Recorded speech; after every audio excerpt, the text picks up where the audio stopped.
이제는 말할 수 있다. 테슬라 모델 Y 3개월 타보고 솔직 후기 시작하겠습니다. 빠르게 진행하도록 하겠습니다. 일단 가격 만족도 비쌉니다.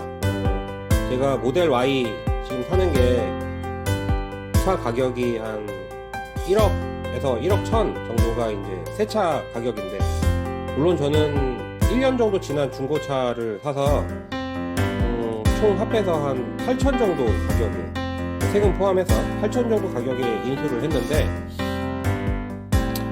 요즘 나오는 뭐 벤츠라든가 BMW, 뭐 기타 다른 메이커에서 나오는 차량들에 비해서 가격이 결코 싸다고 할 수는 없어요. 같은 동급 차량에 비해서. 그리고 게다가 요즘에 가격이 막 왔다 갔다 해요. 막 무슨 1,000만 원을 세일을 해준다는 둥, 뭐 그러다가 다시 오르기도 하고. 그래서 가격 만족도가 그렇게 높진 않아요. 비쌉니다. 그런데 우리나라 사람들이 되게 웃긴 게 싼 차를 되게 무시하잖아요, 사람들이. 그래서 상대적으로 이 차는 싸지가 않기 때문에 뭐 그런 측면에서는 좋은 것 같습니다. 네. 솔직히 말씀드리면 우리나라에선 그래요. 승차감 좋은지 모르겠습니다. 이게 바닥이 뭐 매끄럽게 흘러가는 것도 아니고 이렇게 통통 튈 때도 있고요. 그렇다고 나쁘냐? 나쁘지도 않습니다. 네. 그냥 평범한 것 같아요. 제가 전에 타던 차량들이 뭐 종류가 되게 많아요. 벤츠 SUV도 타보고, BMW 스노우카도 타보고, 소렌토도 타보고,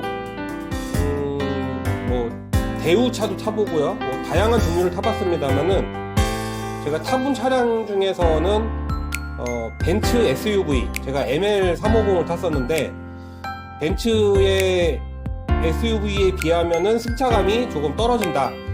다른 차량들에 비하면은 승차감이 좋다, 이렇게 설명할 수 있겠습니다. 하차감, 좀 타다 보니까 좋은지 모르겠어요. 차가 뭐 엄청 화려한 것도 아니고, 그렇다고 이렇게 저렴한 차량으로 인식되지도 않았잖아요. 그래서 하차감은 지금 와서 생각해보면은 좋지도 않고 또 나쁘지도 않습니다. 이게 어디 가서 솔직히 말하면 꿀리진 않으니까 성능 만족합니다. 이게 가속도가 엄청나요. 제가 맘 먹고 밟으면 시속 200km 이상 굉장히 빠른 속도로 가속도를 올릴 수 있습니다. 이게 전기차의 특성인지는 모르겠지만 엄청난 속도로 빨라지고요. 속도가 빨라져도 차량이 안정감을 잃지 않아요. 굉장히 좋습니다. 그런 측면에서는. 특히 고속도로 한번 타보면 이 차량의 진가를 알 수가 있습니다. 다른 차량들이 굉장히 가볍게 제껴지는 것을 느낄 수가 있습니다. 그리고 이제 테슬라 차량 하면은 가장 주목받는 부분이 바로 완전 자율주행, 풀 셀프 드라이빙, FSD 기능이 있고, 그 다음에 향상된 오토파일럿 기능이라는 게 있어요. 그게 이제 EAP라고 해서 있는데, 저는 향상된 오토파일럿만 씁니다. 향상된 오토파일럿이 기본 차량가에서 한 450만원 정도 추가하면은 향상된 오토파일럿을 사용할 수가 있고, 거기서 또 450만원 정도 추가하면은 풀 셀프 드라이빙을 쓸 수가 있는데, 제가 이렇게 저렇게 따져보니까 우리나라는 풀 셀프 드라이빙을 쓸 수 있는 구간이 사실 많지 않고요. 또 이게 핸들을 놓고 이게 완전 자율 주행이라고 그래서 핸들을 놓고 있는 경우는 없어요. 핸들을 항상 잡고 있어야 되거든요. 그리고 제가 속도 100km 정도에서도 이렇게 향상된 오토파일럿 기능도 활용해봤는데 좀 무섭습니다. 왜냐하면은 이 기계라는 것이 항상 오류가 없을 수는 없거든요. 계속 잘하더라도 한 번 실수하면은 차량이라는 게 사람 목숨을 뺏어갈 수도 있고 불구를 만들 수도 있는 것이기 때문에 굉장히 불안해요.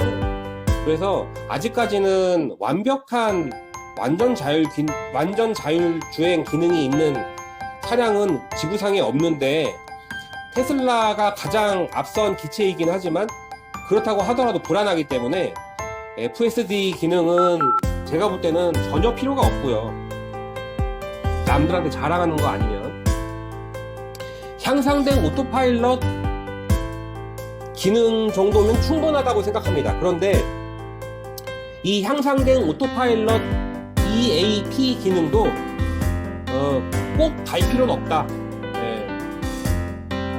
차량의 이 향상된 오토파일럿 기능은 내비게이션을 킨 다음에 이 기능을 작동시키면 얘가 내비게이션을 따라서 이렇게 좌회전을 얘가 직접 해주고 또 우회전도 직접 해주고 속도도 조절도 해주고 뭐 그런 거거든요.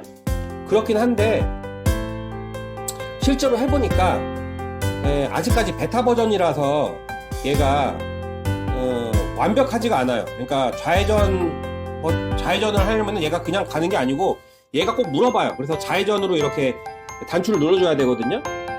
그래서 그냥 자기가 하나 얘가 하나 크게 차이가 없어요. 어차피 신경을 써야 되니까. 그래서 향상된 오토파일럿 기능도 굳이 달 필요는 없을 것 같다.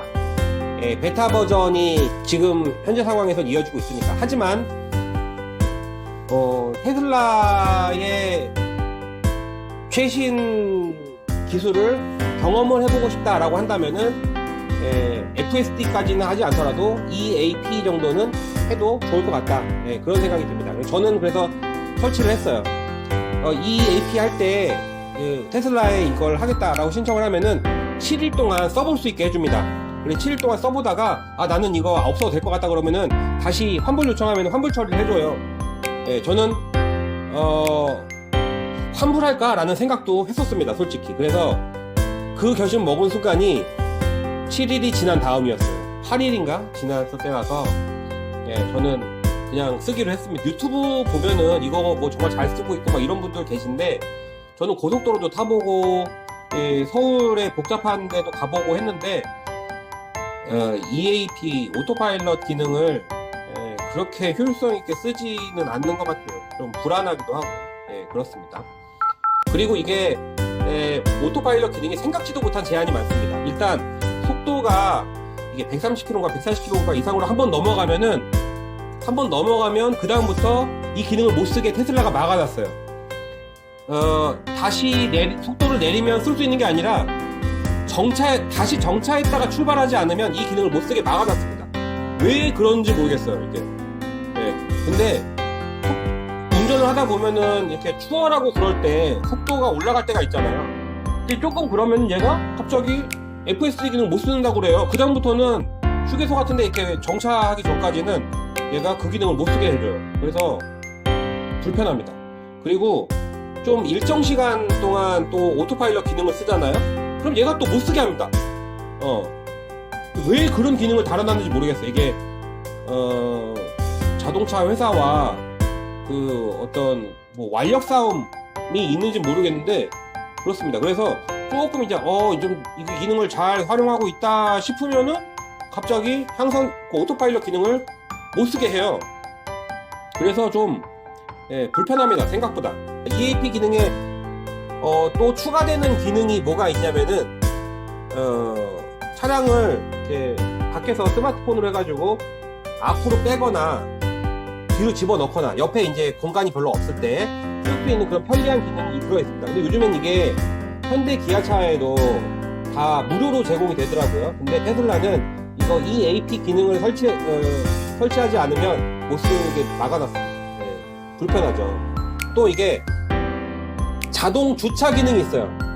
근데 저는 한 번도 못 써봤습니다. EAP 기능에 자동 주차 기능이 있는데 저는 한 번도 못 써봤어요. 어떤 식으로 사용을 해야 되는 거냐면은 테슬라 차량이 주차장 근처에 갔을 때 주차장을 인식을 해서 하면 화면에 P라는 글자가 뜬대요. 그럼 P를 누르면 얘가 그 장소에다가 자동으로 주차를 해주는 거거든요. 저는 근데 주차장도 가보고 했는데 아직까지 한 번도 P 글자가 뜬 적이 없어요.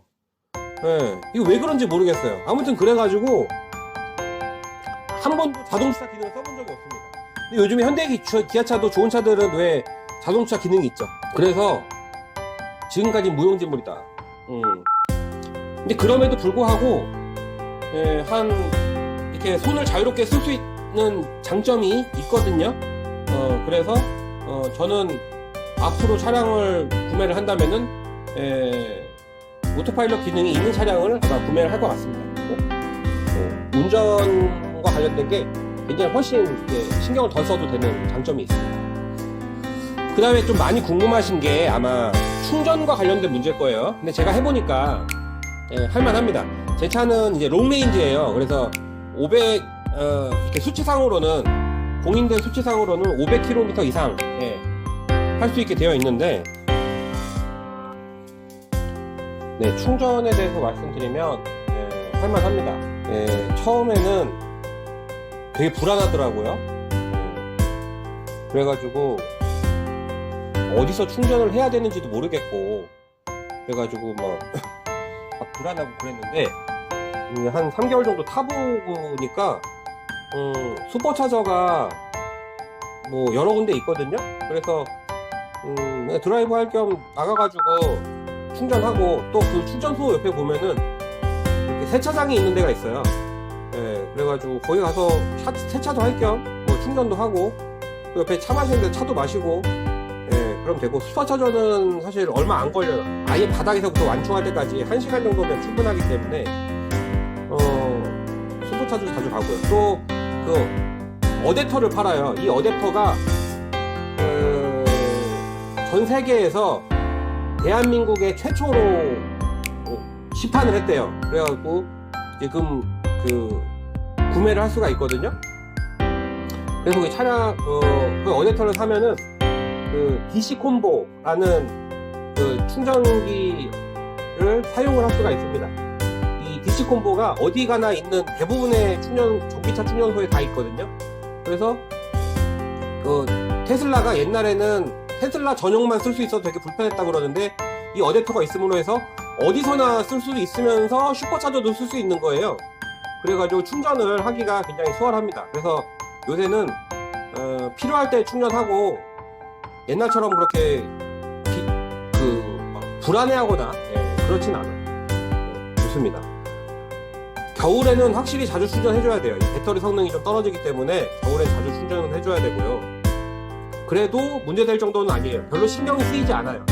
다만 불편한 거는 멀리 갈 때 있죠. 장거리 갈 때. 가령 이제 서울에서 뭐 경주를 간다던가 나주를 간다던가 부산을 간다던가, 그럴 때는 중간에 겨울에는 한 번 정도는 충전을 해줘야 됩니다. 그래서 그 충전할 때를 잘 파악을 해서 가는 게 편해요. 만약에 이게 충전량이 달랑달랑 할 때 충전을 한다는 마음가짐으로 이제 가지 않습니까? 그러면은 그 충전소가 만약에 고장이 나 있다, 혹은 충전기가 성능이 안 좋아서 되게 오래 걸리는 충전소다, 그러면은 굉장히 짜증납니다. 그래서 충전소를 미리미리 파악하고 가는 습관을 들이면 그렇게 불편하지 않습니다. 이거는 실제로 경험을 해봐야 이게 제가 무슨 말씀인지 이제 느낌이 오실 텐데, 별로 안 불편하다 이렇게 생각하시면 될 것 같습니다. 제가 지난번에 나주에서 서울까지 올라올 때 나주에서 100% 충전하고 서울 왔거든요. 근데 중간에 충전 안 하고 그냥 바로 왔어요. 이게 너무 가속도 안 하고 이렇게 규정 속도로 이렇게 오잖아요. 그러면은 올 수 있습니다. 나주에서 서울까지 한 400km 정도 되는데 올 수 있습니다. 저기 전기차 충전 자주 할까봐 전기차 안 산다라는 분도 계신데, 그럴 건 아닌 것 같아요. 저는 그래요. 외관 디자인, 이게 처음에는 이제 테슬라 차량이 이제 그 모양이 되게 이뻐 보이고 그러잖아요. 이게 타다 보면 근데 질립니다. 질려가지고 제가 지금 볼 때는 무슨 이렇게 두꺼비처럼 생겼어요, 모델 Y가. 그래서 겉모양이 마음에 들진 않아요. 타보니까 그렇습니다. 실내 디자인, 진짜 실내에 아무것도 없어요. 그 모니터 하나밖에 없어요. 그 아이패드 달리처럼 생긴, 정말 아무것도 없고, 그리고 앰비언트 라이트 같은 경우에도 다른 차들 뭐 벤츠나 이런 거 보면은 막 이렇게 색깔이 막 바뀌고 막 그러던데, 이 차는 또 그런 기능도 없어요. 되게 심심한 차입니다, 실내 디자인이. 그래서 실내 디자인도 금방 질려요. 근데 대신에 뭘 이렇게 많이 꽂거나 막 장식을 하거나 그런 생각은 들지 않아요. 왜냐면은 굉장히 모던하고 깔끔한 디자인이기 때문에 그냥 그 상태를 유지하고 싶은 생각이 있어서 저도 별도의 액세서리는 거의 하지 않았습니다. 편의성 좋습니다. 이 차가 요즘에는 뭐 대부분의 차들이 그렇긴 할 텐데 근처에 가면 자동으로 문을 열어주고 또 제가 어디 가면은 자동으로 문을 잠가주고 또 겨울에 추울 때는 그 스마트폰의 어플리케이션을 이용해서 따뜻하게 해줄 수도 있고 그 기능이 굉장히 빨라요. 그리고 제가 지금 뭐 기억이 안 나는 여러 가지 부분이 있는데 굉장히 세심하게 이 차는 정말 그 사용자를 배려를 많이 해서 굉장히 편리하게 만들어 놨구나 하는 그런 기능들이 있습니다. 그래서 편의성도 굉장히 좋다. 그렇게 말씀을 드릴 수가 있고요. 그리고 이제는 차 구입하기 전에 생각하지 못했던 장단점이 있어요. 이거는 차 타기 전에는 전혀 모르는 겁니다. 일단 단점입니다. 이 차가 우리 아이폰처럼 호환이 안 됩니다. 그러니까 현대 기아차가 안드로이드라고 한다면은 이 차는 아이폰 같아요. 그래가지고 이 앞에 있는 큰 모니터를 막 미러링을 해서 호환하면은 내비게이션도 뭐 크게 볼 수 있고 막 그럴 것 같죠. 전혀 그렇지 않습니다. 이게 거기 있는 순정 내비게이션을 쓸 수 있게 되어 있고 그 내비게이션이 우리가 쓰는 T맵이나 뭐 그런 것보다 별로 안 좋아요. 그래서 T맵이나 이런 걸로 교환을 해서 미러링을 하고 싶어도 안 됩니다. 그리고 유튜브 같은 걸 보고 싶어서 또 미러링 하고 싶다 그런 것도 없어요. 다만 거기서 유튜브를 볼 수는 있습니다. 유튜브를 보는 기능이 있어요. 근데 그건 또 운전하는 동안에는 차량에서 유튜브 같은 걸 볼 수 없습니다. 정차 상태에서만 볼 수 있어요. 그리고 게임 기능 뭐 그런 것도 있는데 다 정차 상태에서만 할 수 있고 D 버전 그러니까 드라이빙 할 때는 다른 기능을 전혀 쓸 수 없게 되어 있습니다. 그래서 굉장히 불편하고 또 다른 최첨단 기기에서 나오는 다양한 프로그램들을 뭐 이렇게 쓰거나 그런 것도 안 됩니다. 이 테슬라에서 제공하는 툴에서만 이 모니터를 활용을 할 수가 있어요. 아시다시피 테슬라는 이 모든 차량의 기능이 이 모니터 안에 다 들어가 있습니다. 운전할 수 있는 방법은 모니터랑 스마트폰에 있는 어플리케이션 밖에 없거든요.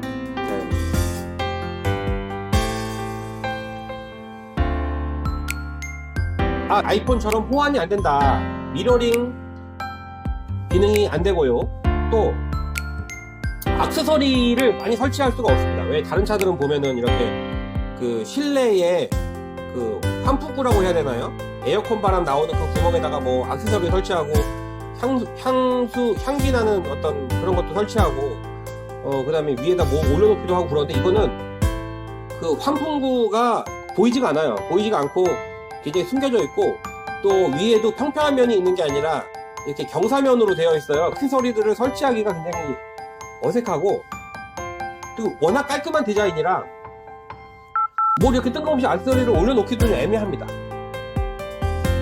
그래가지고 참 호환이 안 되는 부분이 단점이라면 단점입니다. 물론 이제 깔끔한 거 좋아하고 그런 분들은 뭐 장점이 될 수도 있겠지만 제 입장에서는 그렇습니다.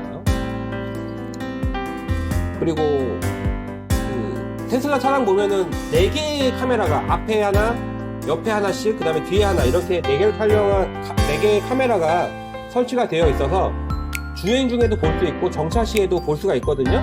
그런데 정차 시에만 녹화가 되고 주행 중에는 녹화가 안 됩니다. 그래서 블랙박스를 달지 않으면 사고가 났을 때 증거 확보를 할 수가 없어요. 이거가 원래 녹화가 당연히 되는 거였겠죠. 그런데 민원이 많이 들어왔대요. 무슨 사생활 침해 논란 그래가지고 진짜 쓸데없이 그런 걸 왜 하는지 모르겠어. 아무튼 그런 게 있어서 그 정차 시에만 녹화를 할 수 있게 되어 있습니다. 그래서 별도의 블랙박스를 꼭 다셔야 돼요. 저는 사실 그 현장 지형 조사라든가 이런 거 하는 사람이라서 이 기능을 되게 기대를 많이 했어요. 4개의 카메라로 이렇게 촬영도 하고 녹화도 하고 그거 가지고 나중에 유튜브도 만들고 이런 거에 대해서 되게 로망이 있었는데 막상 차를 사보니까 녹화가 안 돼요. 다 막아놨습니다. 그리고 이 차가 되게 웃긴 게요. 어떤 부분에서 가끔 보면 되게 후졌다라는 생각이 들어요. 제일 웃긴 게 그 순정 매트를 보면 쿨링 시트가 없습니다. 에어컨 바람이 안 나와요. 요즘 에어컨 바람 안 나오는 차량이 별로 없죠. 근데 이 차량은 에어컨 바람은 안 나와요. 당연히 히팅은 있어요. 겨울엔 따뜻한데 여름에 거기서 바람 안 나옵니다. 예. 그래서 이거를 순정이 아니라 이렇게 저기 실제 사제로 해서 바꾸시는 분들 계시는데, 이게 또 전기 차량이고 화재 위험 그런 게 있다 보니까 저는 뭐 이렇게 순정 부품 바꾸고 싶은 생각이 없거든요. 차를 타고 한 번도 여름을 나본 적이 없는데 좀 불편할 것 같아요. 예. 에어컨에 의지를 해야 된다, 그런 단점이 있고요. 아까도 말씀드렸지만은 인테리어라 할 만한 게 없어서 좀 심심한 단점이 또 있고요. 그리고 여기 순정 내비게이션이 있는데 큰 화면으로 보니까 편하긴 합니다. 그런데 얘가 그 카메라를 인식하는 것이 아니라 그 구간을 인식을 해요. 그러니까 30km 구간이면은 그 30km 구간을 인식해서 알려주거든요. 그러다 보니까 카메라를 잘 못 잡아가지고 이 내비게이션 믿고 다니다가 딱지를 굉장히 많이 끊습니다. 네. 제가 테슬라 바꾼 다음에 첫 달에 딱지를 20만원어치인가 끊었어요. 네. 그래서 되게 황당하고 짜증났었거든요. 지금은 그래서 테슬라의 내비게이션을 켜고 그 다음에 그 스마트폰으로 T맵을 켜고 그러고 다닙니다. T맵은 카메라의 위치를 잡아줘가지고 거리를 알려주잖아요. 근데 테슬라 내비게이션은 그런 게 없어요. 그래서 옆에 켜는데, 그렇다고 테슬라 내비게이션을 안 켤 수도 없습니다. 왜냐하면은 테슬라 내비게이션을 안 켜면 그 오토파일럿 기능을 쓸 수가 없어요. 그래서 결론적으로는 내비게이션을 테슬라 내비게이션도 켜고 T맵 내비게이션도 켜야 됩니다. 2번 켜야 돼요, 내비게이션을. 그게 좀 불편합니다.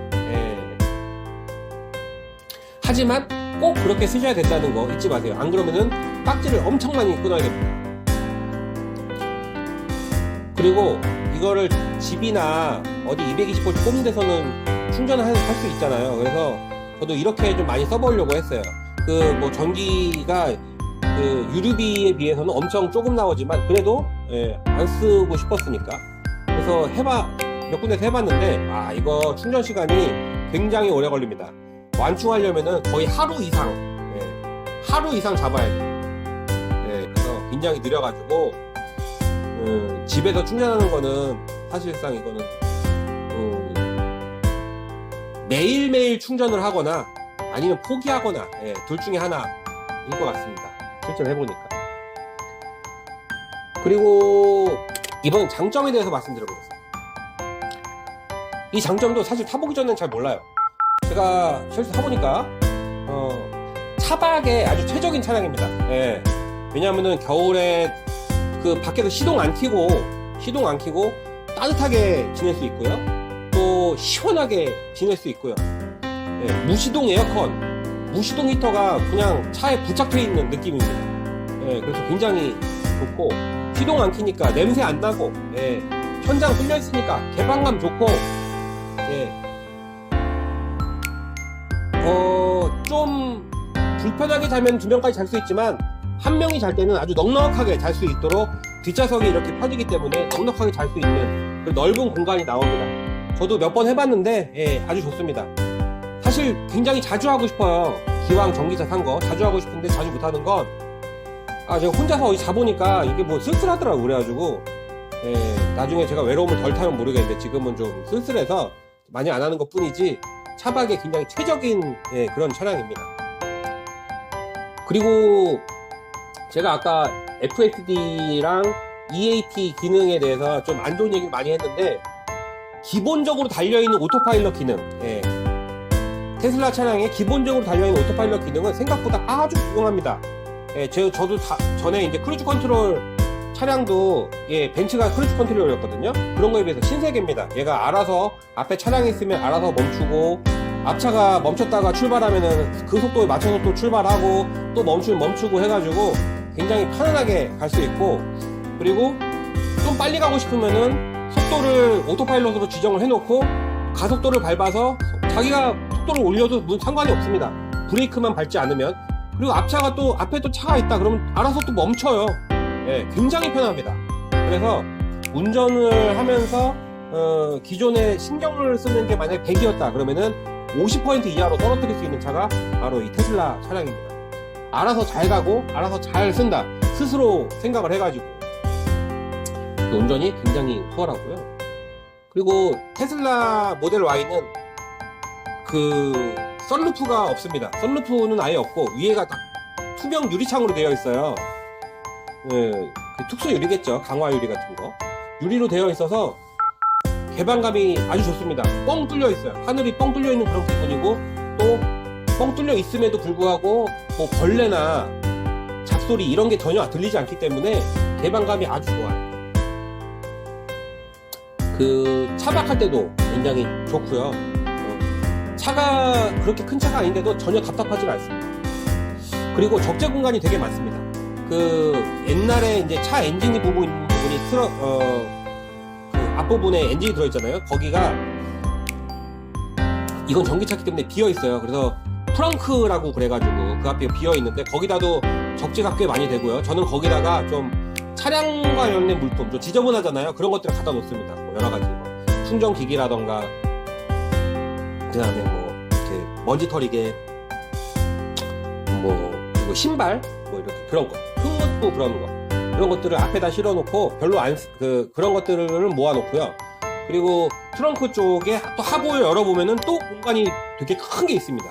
그래서 또 보기 싫은 걸 또 거기다 넣어놓을 수도 있고 또 뒤 트렁크도 되게 넓어요. 그래갖고 트렁크에도 짐을 많이 실을 수 있고 그걸 쫙 피면은 또 이제 차박할 수 있는 침대가 나오는 거고. 그래서 적재 공간이 차량 크기에 대해서 굉장히 크고요. 그리고 운전석, 조수석, 그 다음에 뒷좌석도 다 넓습니다. 차량 크기에 비해서는 물론 이제 정말 대형차에 비해서는 안 되겠지만은 차량 크기에 비해서는 굉장히 실내 공간이 넓어서 누구나 다리 불편하지 않게 5명, 4명이 타면은 충분히 다리 불편하지 않게 탈 수 있는 실내 공간이 되겠습니다. 5명이 타면 좀 불편하겠네요. 그리고 이게 또 엄청난 장점인데 유지비가 굉장히 적게 듭니다. 일단 차량이 디젤이나 휘발유에 비해서 충전비는 굉장히 저렴하고요. 또 어디 가나 주차료가 공립시설은 다 반값입니다. 물론 사립주차장은 그런 제한이 없으니까 안 그렇겠지만은 공립시설은 다 주차비가 반값이고요. 그래서 저는 예전에 주차비가 아까워가지고 주차장에 주차장 안 하고 어떻게든 방법을 찾았는데 요즘에는 그냥 편안하게 주차합니다. 보통 한강 고수부지 같은 데 가서 몇 시간 동안 있으면 한 4,000원 나오거든요. 근데 저는 50%니까 2,000원 정도밖에 안 나오니까 그냥 편안하게 주차하고요.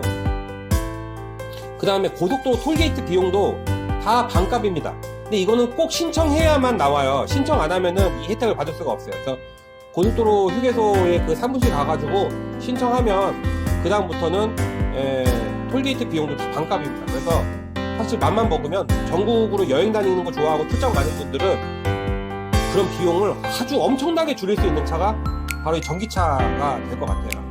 이런 특징은 테슬라만의 특징이 아니라 전기차의 특징이겠죠. 타보니까 그렇습니다. 전에 타던 차에 비하면. 그리고 이게 전기차다 보니까 고장이 별로 없어요. 심지어 타이어 같은 경우에도 얘가 타이어를 잠금으로써 브레이크를 밟는 게 아니라 모터를 제어해서 그 속도를 조절하는 기능이 있는 게 전기차잖아요. 그래가지고 타이어도 잘 안 달아요. 심지어. 그래서 굉장히 좋습니다. 그런 장점이 있고요. 이제 기타인데 구독 서비스가 있습니다. 한 달에 뭐 8,000원인가 9,000원인가 이걸 하게 되면은 차량에서 항상 유튜브를 볼 수가 있고 내비게이션에 위성사진이 뜨기도 하고 또 이제 막히는 구간 이런 걸 알려주기도 한다고 해요. 그래서 처음에 저는 한 달인가 프리 서비스를 받아가지고 한번 구독 서비스를 무상으로 이용해보고 그 다음부터는 신청할까 말까 고민했었는데 결론적으로 저는 신청 안 했습니다. 왜냐하면은 차량에서 유튜브를 보려고 굳이 이 유튜브는 제가 아까 말씀드렸던 것처럼 정차 상태에서만, 주차한 상태에서만 유튜브를 볼 수가 있거든요. 그런 상황이 한 달에 몇 번 없어요. 몇 번 없기도 하고, 그리고 이게 아이패드나 이런 거에 비해서 좀 느려요. 예. 인터넷이 좀 느리고, 그리고 내비게이션의 위성사진은 사실 별 필요가 없고, 이것도 아까 말씀드렸던 것처럼 내비게이션을 다른 걸 또 써야 되기 때문에 굳이 이걸 쓸 필요가 없습니다. 그래서 저는 구독 서비스는 안 하고 있어요. 테슬라의 주요 전략 중에 하나가 차 판 다음에 그걸로 구독 서비스 하게 하는 거라고 하던데, 저는 아직까지는 쓸만한 구독 서비스가 안 나와서 안 하고 있고, 나중에 좀 향상된 구독 서비스가 나온다면 그때 한번 다시 판단해 보겠습니다. 그리고 이 차를 타고 다니다 보면은 아직은 사람들이 굉장히 신기해하는 사람들이 많아요. 특히 아이들이 굉장히 신기해합니다. 이게 굉장히 테슬라가 흔해졌음에도 불구하고 아직은 그래요. 결론적으로는 어떠냐? 다시 차량을 구매한다면 테슬라 차량을 구매하겠느냐? 고민해봐야 될 문제인데, 일단은 저는 전기차는 살 겁니다. 또 테슬라는 한번 타봤기 때문에 다른 차를 또 타보고 싶은 생각도 있어요. 만약에 국산차도 좋을 것 같아요. 국산차 현대 아이오닉 5라던가 기아 EV9 같은 경우에도 저는 굉장히 좋은 것 같고요. 그 다음에 포르쉐 전기차 같은 경우에 괜찮은 것 같아요. 예. 제가 관심 있는 차 중에 이 차는 정말 갖고 싶다 하는 차가 폭스바겐 ID 버즈예요. 예, ID 버즈 너무 이쁘게 생겼잖아요.